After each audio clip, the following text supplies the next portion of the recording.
Je vous ai déjà donné le thème de la semaine, la vie surnaturelle de la théorie à la pratique. Okay? Je crois que pour beaucoup d'entre nous, en tout cas pour les plus anciens, on connaît bien la théorie, on sait qui est le Saint-Esprit, on sait ce qu'il est capable de faire, on a lu la parole de Dieu, je pense particulièrement au livre des Actes, où on voit le Saint-Esprit agir en et au travers de certaines personnes qui étaient en fait comme nous, qui n'étaient pas meilleures que nous, qui n'étaient pas plus fortes, plus grandes, plus intelligentes, des êtres de la même nature que nous, mais qui ont pu voir la gloire de Dieu se manifester d'abord dans leur vie et au travers de leur vie. C'est ce que le Saint-Esprit est capable de faire. Je crois que ça, on connaît aussi théoriquement les dons spirituels. Si ce n'est pas le cas, il faut vraiment au moins connaître les choses. Il y a 9 dons qu'on doit connaître puisque c'est notre héritage. Mais peut-être certaines fois, et comme j'aime le dire, comme ça je ne me mouille pas trop, peut-être ça m'arrive qu'à moi, et peut-être ça vous arrive aussi, des fois on est un peu frustré parce qu'on connaît la théorie, mais dans la pratique, ce n'est pas toujours ça. Vous, ça ne vous arrive pas, vous vivez toujours dans le ciel, vous vivez toujours, mais moi ça m'arrive. Des fois ça m'arrive de lire le livre des Actes et d'être frustré, de me dire mais le Saint-Esprit n'a pas changé, il est le même, pourquoi je ne vis pas ça ? Est-ce que le temps des miracles est passé ? Non. Est-ce que Dieu fait du favoritisme entre une génération et une autre ? Non. Alors comment ça se fait que je ne vis pas ça ? Et là, je pense qu'on a besoin tout simplement de passer de la théorie à la pratique. Et le don spirituel de ce soir, je crois qu'il parlait à des âmes nouvelles, des gens qui sont en train de réfléchir à savoir est-ce que c'est bon, je peux m'engager ou non. Bon, ça y est, tu as eu un don spirituel pour t'encourager, pour te fortifier. Si tu étais en train de réfléchir, tu ne réfléchis plus et maintenant tu fonces. Amen. Mais ce don spirituel, il peut nous parler à tous aussi, parce qu'il y a un moment donné aussi dans notre vie, même pour nous qui sommes croyants, on sait, on connaît, et à un moment donné, il faut avancer. Il y a un moment donné où le Saint-Esprit va te parler, va agir en toi, mais pour agir au travers de toi, il va falloir que tu bouges. Il va falloir que tu te mettes en action, il va falloir que tu ouvres ta bouche, il va falloir que tu fasses quelque chose, parce que le Saint-Esprit ne va jamais te forcer, te prendre et te forcer à faire quelque chose, jamais de la vie. Et c'est un petit peu ce qu'on veut aborder pendant cette semaine-là. Ce soir, très simplement, mon objectif, c'est de vous faire découvrir la personne du Saint-Esprit. Alors, comme je l'ai dit, il y a ceux qui le connaissent déjà théoriquement. Je voudrais que même pour les plus anciens qui en ont besoin peut-être d'un renouvellement, eh bien, qu'on puisse le rencontrer comme un nouveau. Et puis, pourquoi je reviens à la base ? Les anciens diront, mais pasteur, tu as déjà prêché sur ça, tu as eu une perte de mémoire ? Non. Je sais que j'ai prêché sur ça, c'est toujours bon d'y revenir pour vous, et c'est important aussi pour les nouveaux, les personnes qui nous rejoignent, qu'on reprenne depuis le début. Parce que sinon, qu'est-ce qui va se passer ? Le Saint-Esprit va nous visiter ce soir, c'est sûr. On va commencer à parler en langue, on va commencer à vivre des choses extraordinaires, et ceux qui ne connaissent pas, ils ne vont pas pouvoir comprendre, et ils vont avoir l'impression que c'est quelque chose de bizarre, alors que ce n'est pas bizarre, c'est juste glorieux. Amen. Donc moi, je voudrais juste très rapidement et très simplement parler de ces choses-là. Un de mes objectifs, c'est ça, vous faire découvrir ou redécouvrir la personne du Saint-Esprit. Que vous puissiez aussi connaître quel est son rôle dans votre vie. Parce que le Saint-Esprit, il n'est pas là juste pour se balader sur la terre ou juste pour venir faire sa demeure en vous et puis il reste comme ça. Le Saint-Esprit a un rôle bien particulier, il a un ministère bien particulier et nous sommes actuellement dans ça, ce qu'on appelle une dispensation. Nous sommes dans la dispensation de l'Esprit. Ça veut dire que le Père a été révélé d'abord, le Père est venu d'abord dans l'humanité. Ensuite, c'est le Fils, Jésus-Christ, qui a été révélé. Et puis, il a dit, il vous est avantageux que je m'en aille.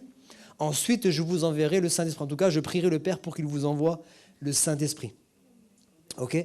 Pourquoi ? Parce que Jésus était fait de chair et d'os, comme vous et moi. Et malgré toute sa bonne volonté, il ne pouvait pas être avec tout le monde. Imaginons que le Seigneur soit là ce soir. On passe un moment merveilleux, un moment glorieux dans sa présence. À la fin de la réunion, on va tous se séparer et tout le monde va dire « Jésus, viens chez moi ». Là, on va être égoïste, vraiment plus. Et c'est normal. C'est normal. Bah, va pas chez Rose, viens chez moi. Moi, je fais bien manger. Rose, je sais pas. Va pas chez Lindel, viens chez moi. Okay ? Et Jésus, malgré toute la bonne volonté, il aurait été obligé de suivre une personne plutôt qu'une autre. Il se retrouvait qu'à un seul endroit à la fois. Jésus était soit dans la maison de la belle-mère de Pierre, soit il était chez Marthe et Marie, etc., etc. Et les gens devaient se déplacer. Même plus encore, eh bien, on a dans la parole de Dieu des passages où des gens s'étaient déplacés pour le voir, mais ils n'ont pas pu, tellement la foule était grande, tellement la foule était importante. Pour vous dire que Jésus était fait de chair et d'os, Mais il a dit, je vous enverrai le Saint-Esprit. Et lui, le Saint-Esprit, il est capable d'être en chacun d'entre nous. Et quand nous allons nous séparer, celui qui aura fait ces choses merveilleuses au milieu de nous ce soir, il va nous accompagner chacun dans nos demeures. Et même encore plus, quand il y a toute une famille dans chaque pièce, dans chaque chambre, le Saint-Esprit sera avec nous. Amen. Il est Dieu qui a été envoyé parmi les hommes. Il est Dieu. Sans trop m'attarder sur ça, il faut comprendre ça d'abord. Le Saint-Esprit est Dieu. Et ça, je le dis aux personnes nouvelles comme aux plus anciens, parce qu'on le sait théoriquement, mais dans la pratique, soyons sérieux, soyons sincères, dans la pratique, on ne le considère pas toujours comme étant Dieu. Si on le considérait réellement comme étant Dieu, si on en avait conscience, il y a bien des choses qu'on ne ferait pas, sachant que Dieu est en nous. Il y a bien des choses qu'on ne permettrait pas à nos yeux de voir, sachant que Dieu est en nous. Il y a bien des choses qu'on ne permettrait pas à nos oreilles d'écouter. Il y a bien des choses qu'on ne se permettrait pas de penser. Bien des sentiments qu'on ne laisserait pas s'installer dans notre cœur si nous ayons vraiment conscience que le Saint-Esprit, il est Dieu et il habite en moi. Deuxième chose, le Saint-Esprit est une personne. Je reviens sur les basiques pour les plus anciens et puis je vous fais découvrir ces choses pour les nouveaux. Le Saint-Esprit est une personne.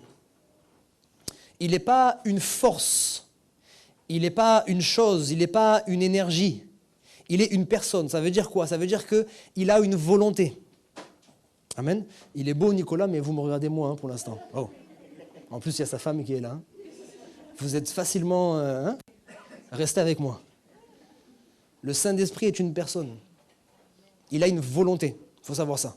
Maintenant, il est tellement bon, et c'est là qu'on retrouve Dieu dans son amour, malgré qu'il est Dieu, malgré qu'il est une personne et qu'il a sa volonté, et malgré le fait qu'il vienne habiter en toi, il va quand même, lui, qui est Dieu, se soumettre à ta volonté. Il ne va pas accepter ta volonté, certaines fois si elle est mauvaise, mais il va se soumettre. Sa volonté, c'est que tu n'ailles pas à tel endroit, mais la tienne, c'est que tu y ailles. Eh bien, le Saint-Esprit va accepter que tu y ailles. Il ne va pas te paralyser physiquement, il ne va pas te faire des migraines pas possibles, il ne va pas te parler encore et encore et encore, il va t'avertir, c'est sûr. À toi d'être de plus en plus sensible à sa voix. Il va t'avertir pour te dire non, ce lieu, ce n'est pas un lieu pour toi. Ces fréquentations-là ne sont pas des bonnes fréquentations. La chose que tu es sur le point de faire n'est pas une bonne chose. Je t'avertis avec amour. Mais si tu persistes, il va te laisser faire. Et puis le lendemain encore, dans un autre mauvais choix, il va te parler. Et au fur et à mesure, si tu ne l'écoutes pas, bien évidemment, tu vas l'attrister. Parce que le Saint-Esprit a une volonté, le Saint-Esprit a aussi des sentiments. Le Saint-Esprit peut nous procurer la joie. La Bible parle de la joie que nous procure le Saint-Esprit. Mais le Saint-Esprit aussi peut nous faire, frémir de compassion. Le Saint-Esprit peut nous communiquer tellement de choses, tellement de sentiments. Le fruit de l'Esprit d'ailleurs, l'amour, la joie, la paix, etc., etc. Il nous communique toutes ces choses parce qu'il a des sentiments. Amen. Je vous parle d'une personne pratique, même si c'est de la théorie dont je vous parle, il faut que vous soyez dans la pratique, que vous compreniez que dans un instant, lorsqu'on va prier ensemble, lorsqu'on va prendre le temps de prier ensemble, on va prier pour rencontrer une personne, pas pour faire une expérience. On va prier ce soir pour ceux qui ne sont pas encore baptisés du Saint-Esprit et qui désirent l'être. On va prier ce soir pour ceux qui ont besoin d'être renouvelés. Parce que ce n'est pas parce que j'ai été baptisé un jour que ça y est, c'est réglé et j'ai plus besoin d'être renouvelé. Non, peut-être même il y en a certains qui parlent encore en langue parce qu'ils ont gardé le mécanisme, mais à l'intérieur, il n'y a plus rien. On ne ressent plus la présence de Dieu ni rien. Donc, j'ai besoin d'être rempli à nouveau de toute la plénitude du Saint-Esprit. Non pas de recevoir un parler en langue, je vais en parler dans un instant, mais de recevoir une personne, le Saint-Esprit. Il y a tellement de choses que je pourrais dire, je ne voudrais pas être trop long ce soir, certainement que je n'aurai pas le temps de tout aborder. Je voudrais juste vous dire quelque chose. Déjà, un premier texte que je lis rapidement pour vous. Jean chapitre 14, verset 16. Je ne vous ai pas demandé, pour les nouveaux, je ne vous ai pas prévenu, mais pendant la semaine de prière, ce n'est pas à 20h pile on rentre. Il faut être sûr de ça. Maintenant, bien évidemment, si vous avez des obligations, ne soyez pas gênés. Si vous devez partir, vous partez. Bien évidemment, vous partez dans le silence parce qu'il y a les autres qui vont continuer à écouter ou à prier. Ça dépend à quel moment vous partez. Si vous avez des obligations, vous n'êtes pas en prison ici, bien évidemment. Donc vous pouvez partir à n'importe quel moment. Mais c'est un temps où on prend un peu plus de temps pour l'enseignement, pour la prière, etc., etc. Alors Jean chapitre 14, verset 16, c'est Jésus qui parle. Il dit « Et moi, je prierai le Père, et il vous donnera un autre consolateur, afin qu'il demeure éternellement avec vous. » Quelle promesse merveilleuse.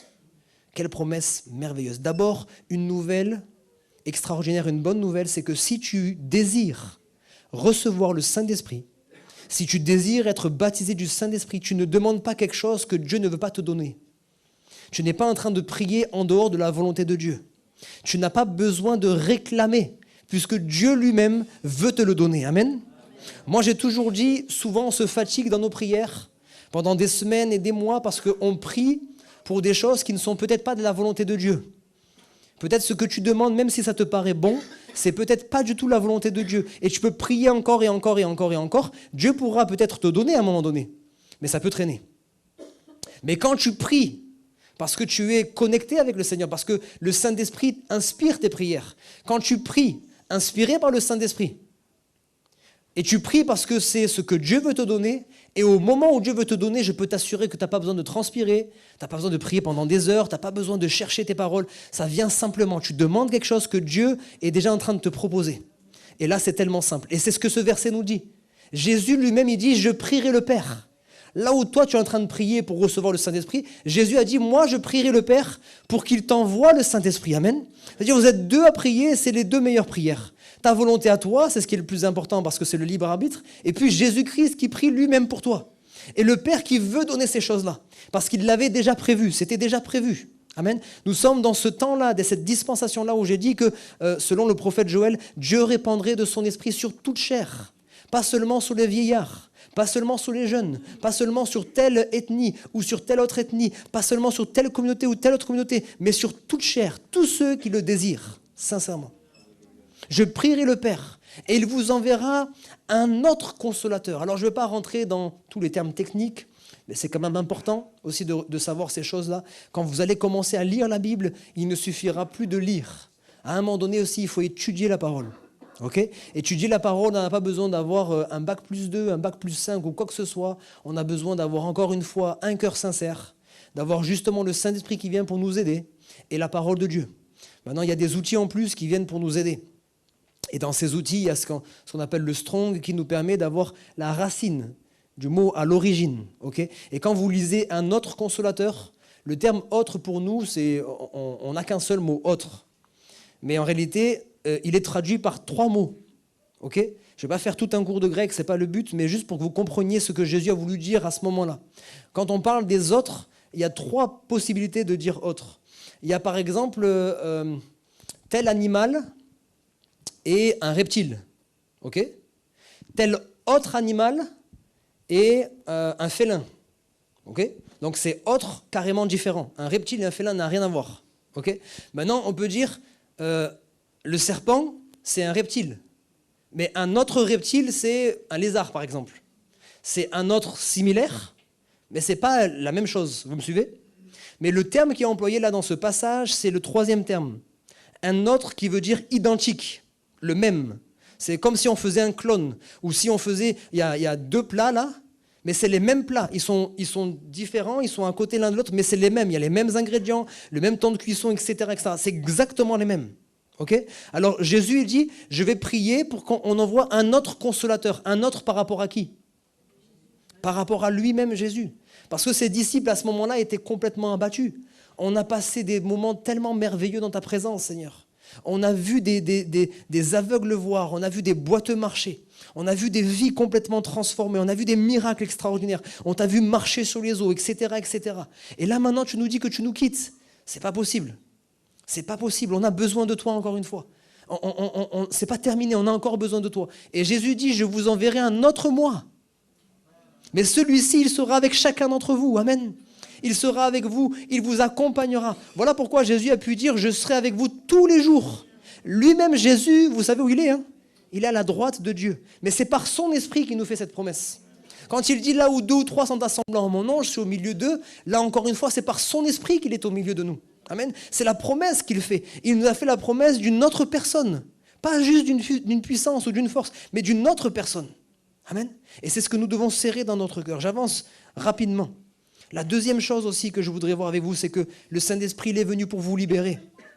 Vous n'avez pas reçu, Romains chapitre 8, verset 18, vous n'avez pas reçu un esprit de servitude pour que vous soyez encore dans la crainte. Mais vous avez reçu un esprit d'adoption par lequel nous crions « Abba Père ». Je répète. Vous savez que je suis embêtant. Moi, j'ai besoin d'avoir un peu de... Hein? Je ne vais pas redire pourquoi vous avez besoin de le dire, mais c'est important. Je veux entendre Amen de temps en temps. Romains chapitre 8, verset 18. Vous n'avez pas reçu un esprit de servitude pour que vous soyez encore dans la crainte, mais vous avez reçu un esprit d'adoption par lequel nous crions « Abba Père ». Comment ça, non? C'est pas la bonne référence? J'ai dit quoi comme référence? Ah, c'est pas la bonne référence. Bon, je vais la retrouver. Ça va revenir. Bon, ce verset, il est vraiment dans la Bible, hein, par contre. Hein, les anciens, il y est vraiment, hein, ça va. Le Saint-Esprit que nous avons reçu, il est là pour nous permettre de ne plus vivre dans la crainte constamment. Le monde dans lequel nous vivons est là pour nous tenir constamment dans la crainte, dans les angoisses, dans les inquiétudes, dans toutes ces choses-là. Mais Dieu nous a envoyé son Esprit afin que nous puissions vivre une vie paisible. Pas parce que les choses ont changé autour de nous, parce que les choses ont changé à l'intérieur de nous. Parce que Dieu est avec nous. Et ça nous permet maintenant, c'est lui-même qui nous permet de crier « Abba Père ». Sinon, personne d'entre vous, là, on ne peut pas prouver à une personne qu'on est enfant de Dieu. C'est impossible. Vous ne pouvez pas essayer de lui expliquer que vous êtes enfant de Dieu. Vous ne pouvez pas lui prouver. C'est impossible. Peut-être par vos fruits, vous allez finir par lui prouver. Mais cette personne dira, mais tu te comportes un peu mieux que les autres, mais ça ne veut rien dire. Il n'y a qu'à nous qu'on peut le prouver, en fait. Il n'y a que le Saint-Esprit qui peut nous prouver, qui peut vraiment rendre témoignage que nous sommes réellement enfants de Dieu. Et il vient parce qu'il est dit, vous n'avez pas reçu un esprit de servitude. Parce que jusqu'à maintenant, vous étiez dans la servitude. Celui qui n'a pas l'Esprit de Dieu en lui, même s'il croit en Jésus, permettez-moi de vous le dire, même si vous croyez en Jésus, même si vous faites des prières, même si vous connaissez un peu quelques versets de la Bible, si vous n'avez pas l'Esprit de Dieu en vous, vous êtes encore dans la servitude du péché. La loi du péché, elle est en vous, c'est ce que Paul dira. Il y a une loi en moi qui m'empêche de faire le bien que je voudrais faire et qui me pousse à faire le mal que je ne voudrais pas faire. C'est la loi du péché. Mais le Saint-Esprit est venu pour nous libérer de cette loi-là. C'est la loi de l'esprit de vie qui est en Christ. Quand nous sommes unis à Christ, le Saint-Esprit nous libère de l'emprise du péché sur nos vies. C'est ce que le Saint-Esprit fait dans chacune de nos vies. Ézéchiel chapitre 36, verset 27. Là, j'ai noté, donc je ne me suis pas trompé. « Je mettrai mon esprit en vous et je ferai en sorte que vous suiviez mes ordonnances et que vous observiez et pratiquiez mes lois. Je ferai en sorte. » Vous êtes toujours avec moi? Je ferai en sorte que vous suiviez mes ordonnances. Parce que malheureusement, et j'en parlais encore hier avec Corinne et des frères et sœurs, je disais, on a commencé la vie chrétienne par la grâce et on a voulu continuer par nos mérites. Parce qu'on n'a pas saisi cette espèce de fine limite qu'il y a entre la grâce et la sanctification. Vous me suivez? On sait très bien qu'on ne peut pas juste s'appuyer sur la grâce et dire, bon ben voilà, la grâce de Dieu me pardonne, donc je continue ma vie dans le péché. On sait qu'on doit maintenant marcher dans la sanctification. Mais on tombe très vite dans un autre extrême, où on veut maintenant mériter l'amour de Dieu. On veut mériter maintenant les bénédictions que Dieu veut nous donner, par notre sanctification. Et à chaque fois que j'ai quelqu'un qui commence à s'approcher du Seigneur, très rapidement après, la personne m'appelle pour me dire, « Pasteur, combien de temps par jour je dois prier? Combien de temps par jour je dois lire ma Bible? Combien de temps par jour je dois faire ceci ou je dois faire cela ?» Mais ce n'est pas un nombre de temps, bien-aimé.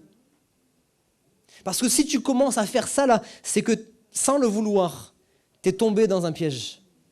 Tu es tombé dans le piège de « il faut que je fasse ». Mais Dieu ne veut pas que tu fasses parce qu'il faut que tu fasses. Dieu veut que tu fasses parce que tu as envie de le faire. Et quand tu as envie de le faire, tu comptes même plus. Même si moi je te disais, bon, ça fait quoi, 2 semaines que tu connais le Seigneur? Bon, on commence par 20 minutes de prière. Peut-être tu vas me dire, non mais 20 minutes ça ne me suffit pas. J'ai tellement soif de Dieu que je vais prier une demi-heure, je vais prier 3 quarts d'heure. Mais quand tu vas rentrer dans le « il faut », Même les 20 minutes seront trop longues. Au bout de 5 minutes, au bout de 10 minutes, tu fais, mais parce que tu t'es imposé une discipline, parce que tu te forces à faire les choses, et ce n'est pas ce que Dieu veut. Il dit, je ferai en sorte. Le péché, tu ne vas pas le vaincre par tes efforts. Le péché, tu ne vas pas le vaincre par tes mérites.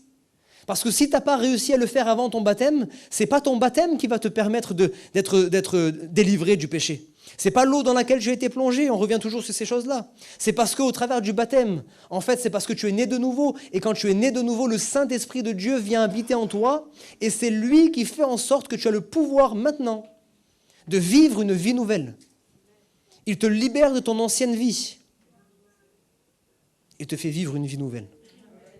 Amen. 2 points. Au deuxième point, Nico, si tu pourras commencer à t'avancer, mais je te le dirai. Le Saint-Esprit vient nous aider dans 2 choses. Je n'ai pas le temps de tout développer, mais au moins 2 choses importantes. La prière. Dieu nous aide dans nos prières. Je vais juste citer le passage. C'est toujours important de citer la parole de Dieu. Romains chapitre 8, verset 26. De même aussi l'Esprit nous aide dans nos faiblesses, car nous ne savons pas ce qu'il nous convient de demander dans nos prières. Mais l'Esprit lui-même intercède par des soupirs inexprimables. Là, on va parler d'un point très pratique. Je veux juste vous donner soif. Je veux juste vous donner soif, que vous puissiez désirer de tout votre cœur le Saint-Esprit. Quand vous allez comprendre ce qu'il est capable de faire dans votre vie, vous allez vous dire, je ne peux pas vivre sans le Saint-Esprit. Il faut que je le désire, il faut que je le demande, il faut vraiment que je vive cette expérience. Le Saint-Esprit vient nous aider dans nos prières.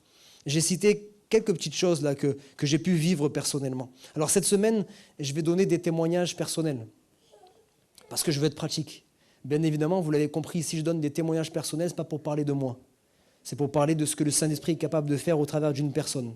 Et ça tombe bien parce que ce n'est pas de la fausse humilité, c'est vrai. Pour ceux qui me connaissent, je ne suis pas quelqu'un qui est doté naturellement d'une grande intelligence, naturellement de grandes capacités. Je suis personne, je suis rien du tout, je ne suis pas plus que vous, peut-être même moins. Mais le Saint-Esprit m'a permis de vivre des choses par sa grâce et pour sa gloire. Amen. Alors le Saint-Esprit vient nous aider dans nos prières. Vous savez, ça vous est arrivé des fois de prier, d'être tellement triste, d'être tellement angoissé, d'avoir tellement de peine que les mots ne sortent pas. C'est même pas qu'ils ne sortent pas, c'est qu'ils ne viennent pas. On ne sait pas quoi demander. On est accablé, on est abattu. Ben ça, c'est merveilleux. Quand vous vivez ce genre de choses-là, le Saint-Esprit vient pour vous aider. Des fois, même, vous priez même pas en langue, rien du tout, mais il y a comme justement des soupirs inexprimables. Des fois, c'est juste des larmes qui coulent, mais ces larmes-là, ce n'est pas n'importe quelle larme. C'est des larmes que Dieu entend. Dieu sait ce qui se passe derrière cette larme. Dieu connaît votre besoin. Des fois, c'est justement le parler en langue. Vous ne savez pas comment dire, vous ne savez pas comment parler, mais vous commencez à parler en langue avec la tristesse, avec la peine, mais vous parlez en langue. Et le Saint-Esprit, là, il sait exactement ce qu'il faut demander à Dieu. Il y a d'autres choses que j'ai remarquées, c'est lorsqu'on commence à prier, qu'on manque de vocabulaire. Vous savez, on manque de vocabulaire, on a du mal à exprimer nos pensées. Des fois parce que la joie, elle est tellement grande que nos mots, ils sont trop petits. Des fois parce que justement, la peine, elle est tellement grande que les mots sont trop petits. Des fois parce qu'on veut l'adorer, on veut le louer, on a compris sa grandeur, on a compris sa sainteté, on a compris tout ça, mais on ne sait pas comment l'exprimer, on sait pas, ça paraît tellement nul, ça paraît tellement bas qu'on ne peut pas faire ça. Alors on se dit, on va commencer à parler en langue. Et là, le Saint-Esprit commence à dire exactement ce qu'on a besoin de dire. Et là, il commence à avoir un vocabulaire qui est beaucoup plus élevé que tout ce qu'on peut demander nous-mêmes. J'ai noté aussi, certaines fois, on est incapable de se souvenir de versets, de promesses de la parole de Dieu. Vous savez, quand vous priez, il faut utiliser la parole. Parce que la parole, c'est la volonté de Dieu. Parce que la parole, c'est les promesses de Dieu. Et Dieu est un Dieu qui ne ment pas. Dieu est un Dieu qui ne se repent pas. Ce n'est pas un Dieu non plus qui a un manque de mémoire, mais c'est un Dieu qui aime à ce qu'on lui rappelle. C'est ce qu'on appelle la supplication. Dans les supplications, les prières que vous trouvez dans la Bible, les hommes de Dieu, les serviteurs de Dieu, même les femmes de Dieu, ont prié en disant « Seigneur, souviens-toi de ce que tu as promis. Seigneur, souviens-toi de ta bonté. Seigneur, souviens-toi de ceci, souviens-toi de cela. » Et ils ont commencé à prier. Mais des fois, on n'a pas les versets. Et on commence à prier, on commence à parler en langue. Et là, on a des pensées qui viennent, des versets qui viennent, des promesses qui viennent. Et c'est ces choses-là qu'on vient présenter au Seigneur. Seigneur, ce n'est pas parce que je mérite, c'est parce que tu l'as dit. Regarde, c'est écrit dans ta parole. Tu as dit que tu ferais cela. Tu as dit que tu ferais telle autre chose. Aussi, le désir de rester plus longtemps dans la prière. Ça vous est arrivé? On prie et on a envie de rester plus longtemps. Ce n'est pas comme tout à l'heure, je disais, 5 minutes, 10 minutes, c'est long. Là, on veut rester plus longtemps. Mais on n'a plus les mots. On ne sait plus quoi dire. On a l'impression, j'ai plus les mots, je ne vais pas rester là. Alors déjà, il faut savoir que des fois, vous pouvez rester dans le silence. Mais rester quand même dans la présence de Dieu. Même sans parler en langue, sans rien du tout, vous restez simplement dans la présence de Dieu et le Saint-Esprit va vous parler. Mais il y a des fois aussi où vous avez encore envie d'intercéder, vous avez encore de prier. C'est une expérience que j'ai faite cet après-midi. Cet après-midi, j'ai prié pour cette semaine et j'ai prié 5 minutes, 10 minutes, je ne sais pas, 15 minutes. Et au bout de 15 minutes, vous allez dire, bon, le pasteur, il manque de vocabulaire, mais je ne savais plus quoi demander. Je n'avais plus quoi demander. J'avais déjà prié pour différentes choses avant, donc je ne savais plus quoi demander. Mais je savais qu'il fallait que je reste là. Et j'ai commencé à parler en langue. Je me suis dit d'ailleurs, s'il y a quelqu'un qui passe dans la rue, là, il va dire... bon. J'ai commencé à parler en langue, à parler en langue. Vous savez ce qui s'est passé? C'est pour ça que je suis plein d'assurance, il va se passer des choses glorieuses. Pendant que j'étais en train de parler en langue, ce n'est pas toujours le cas. Des fois, vous parlez en langue, vous ne ressentez rien. Mais pendant que je parlais en langue, vision après vision, je voyais les choses. Je ne sais pas comment vous expliquer. C'est comme si je ne savais pas mot pour mot ce que le Saint-Esprit était en train de dire, mais je savais ce que le Saint-Esprit était en train de demander, comment il intercédait. J'ai vu à un moment donné, il y avait comme un combat spirituel, comme 4 piliers dans le quartier de l'Ariane, 4 puissances, 4 forces spirituelles qui se sont effondrées comme ça. Amen. Amen. J'ai vu à un moment donné même des vies qui étaient carrément transformées, des mentalités. À un moment donné, je ne peux pas vous l'expliquer, ça venait comme ça. J'ai vu comme des barrières tomber. Et le Saint-Esprit est comme en train de me dire, ça c'est les barrières raciales, les barrières sociales, les barrières culturelles, toutes les choses qui nous empêchent les uns des autres de nous comprendre, de nous aimer, etc. Ces barrières, elles tombent par le Saint-Esprit, alléluia. J'ai vu à un moment donné comme l'église qui se resserrait comme ça, une unité pas possible. J'étais presque en train de pleurer, j'ai vu des choses vraiment merveilleuses. Et je continuais à parler en langue sans essayer de réfléchir. Je laissais le Saint-Esprit prier. Et là, je ne peux même pas vous dire combien de temps je suis resté. Parce que c'est le Saint-Esprit qui a pris la relève, qui a pris le relais. Amen. Et le Saint-Esprit a fait des choses vraiment merveilleuses, a pris, a dit des choses tellement merveilleuses. Quand je parle en langue, je peux dire des choses extraordinaires dans l'adoration. Je peux déclarer des choses dans ma vie, déclarer des choses pour le quartier de l'Ariane, etc., etc. Le parler en langue, c'est une puissance. Et puis justement, le dernier point, si Nico, tu peux t'approcher et commencer à venir. Le dernier point, bien évidemment, c'est cette parole que vous connaissez, certainement pour la plupart, Actes chapitre 1, verset 8. Jésus qui donne justement cette promesse. Vous recevrez une puissance. Restez avec moi. Vous recevrez une puissance, virgule, le Saint-Esprit. Il n'a pas dit vous recevrez une puissance. Hein? Ok? Lisons la parole de Dieu tranquillement. Vous recevrez une puissance, ça dépend des traductions, mais voilà, c'est ça. Vous recevrez une puissance, virgule, le Saint-Esprit. Bien souvent, nous nous sommes attendus à recevoir juste une puissance, juste une chose, une expérience, une énergie ou j'en sais rien. Nous recevons une personne. On va prier pour que chacun d'entre nous puisse recevoir cette puissance. Parce que je le répète encore une fois, cette promesse, elle est pour chacun d'entre nous. Elle ne dépend pas de notre mérite, elle ne dépend pas de notre nombre d'années de conversion, ni de notre connaissance de la Bible, ni de rien d'autre de cela. La condition première et la plus importante, bien évidemment, c'est la repentance. Si tu vis dans le péché consciemment et que tu veux continuer à vivre dans le péché et que tu n'es pas prêt à renoncer à ce péché-là, si ta vie, elle n'est que péché, bien évidemment, le Saint-Esprit ne peut pas cohabiter avec le péché, dans ce sens-là. Mais si tu dis, Seigneur, ma vie, elle a besoin de toi. C'est vrai que mon vase, il n'est pas encore parfaitement pur, il n'est pas parfaitement saint, il n'est pas parfaitement propre, etc. Mais j'ai besoin de ton huile sainte. J'ai besoin d'être rempli de ta présence. Tout ce que le pasteur a dit, et je peux vous assurer que j'ai dit que peut-être 5%, sans exagérer, de tout ce que le Saint-Esprit peut faire dans notre vie. Mais déjà là, j'espère que ça vous a mis, comme on dit, l'eau à la bouche. Ça, là, ces expériences, je veux les vivre. Des fois, vous priez, j'ai ça qui me vient à l'esprit. Vous priez et à un moment donné, vous pensez à une personne ou à une situation, mais vous ne savez pas quoi demander. Ça vous est arrivé, ça? Je pense à tante un tel, mais quoi? Je vais prier pourquoi? Vous ne savez pas quoi. Quand vous êtes baptisé du Saint-Esprit, vous commencez à parler en langue. Et là, peut-être, vous ne savez pas plus ce que vous devez demander, vous ne savez pas plus ce que le Saint-Esprit fait. Mais dans la semaine qui suit, votre tante, elle vous appelle. Elle dit, je ne sais pas, moi, j'ai eu un problème pulmonaire, je suis tombé dans le coma, j'ai failli mourir, etc., etc. Ça s'est passé à tel moment. Et c'est à ce moment-là que vous étiez en train de prier pour la personne. Dernièrement, la famille n'est pas là, mais Marie, qui devait accoucher, la nuit qui a précédé son accouchement, à 4 heures, je me rappelle encore, 4h36 du matin, je me suis réveillé. On va savoir pourquoi. Je pense Marie et son bébé. Mais je ne sais pas comment prier, je ne sais pas s'il y a un problème ou quoi que ce soit. Alors j'ai simplement parlé en langue. J'ai parlé en langue, j'ai simplement demandé au Seigneur vraiment de poser sa main sur elle, etc., etc. Et quelques heures après, elle a couché.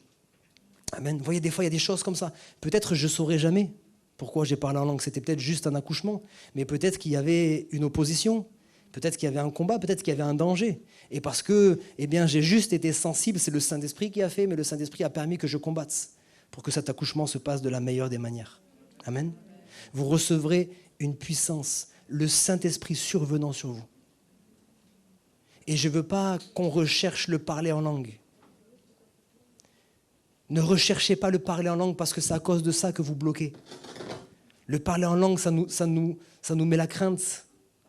Le Saint-Esprit, la Bible dit quand il est descendu sur Jésus, c'était sous la forme corporelle d'une colombe. La colombe, ça symbolise quoi? La violence? Ça symbolise la paix. Ça symbolise la douceur. Alors peut-être vous avez entendu dire ou vous avez vu des fois des baptêmes du Saint-Esprit qui sont bruyants, qui sont marquants, etc., etc. Mais le Saint-Esprit agit comme il veut. Et il sait ce dont vous avez besoin. Il connaît votre tempérament. Si vous êtes quelqu'un de discret, vous allez être baptisé du Saint-Esprit sans crier, sans tomber par terre, ni quoi que ce soit. Mais quand on va commencer à prier, parce que l'onction est là ce soir. L'onction est là ce soir. Dieu est prêt à visiter son peuple. À chaque fois que les disciples étaient en train de prier, la Bible ne dit pas que certains ont reçu le baptême du Saint-Esprit, certains ont reçu le Saint-Esprit. La Bible dit que tous ont reçu, parce que tous étaient disposés. Et pendant que tu vas prier, tu ne vas pas attendre, tu vas croire. Tu vas croire parce que Jésus lui-même prie pour que tu puisses recevoir ces choses-là. Tu vas simplement dire, Seigneur, je te reçois. Je ne reçois pas des langues, je ne reçois pas une puissance, mais Saint-Esprit, je te reçois. Prends toute la place dans ma vie. Prends toute la place, viens m'immander. Et là, tu laisses simplement le Saint-Esprit faire, parce qu'il ne va pas faire pareil pour chacun. Vous pouvez commencer à jouer. Le Saint-Esprit ne va pas faire pareil pour chacun. Dans la vie d'une personne, il va commencer à consoler ton cœur. Il va commencer à guérir ton cœur. Et pour ça, il va falloir qu'il fasse remonter à la surface des blessures. Et si toi tu bloques, si toi tu freines, alors tu ne pourras pas vivre la plénitude. Il fait remonter ces choses à la surface parce qu'il veut que tu sois débarrassé de ça. Il veut te guérir.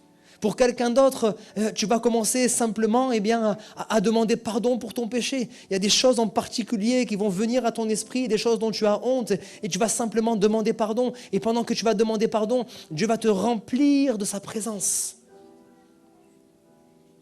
Pour quelqu'un d'autre, tu vas juste commencer à ressentir comme une chaleur. Tu vas ressentir sa présence, commencer à t'envahir dans ton corps. Il faut simplement que tu le laisses faire.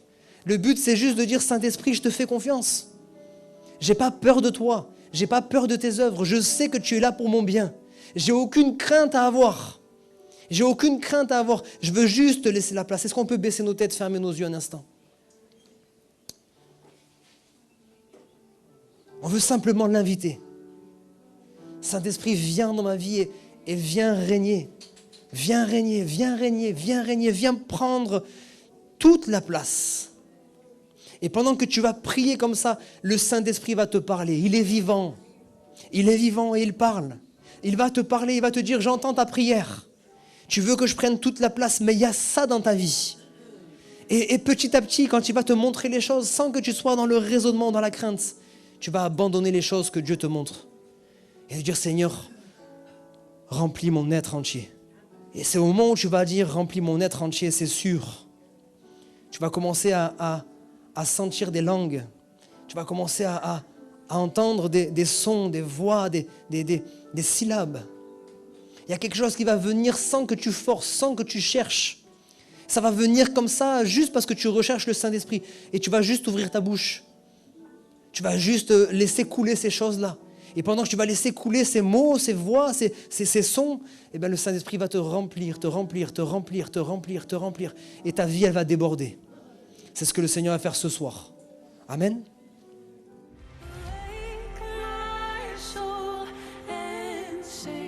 Sing his praise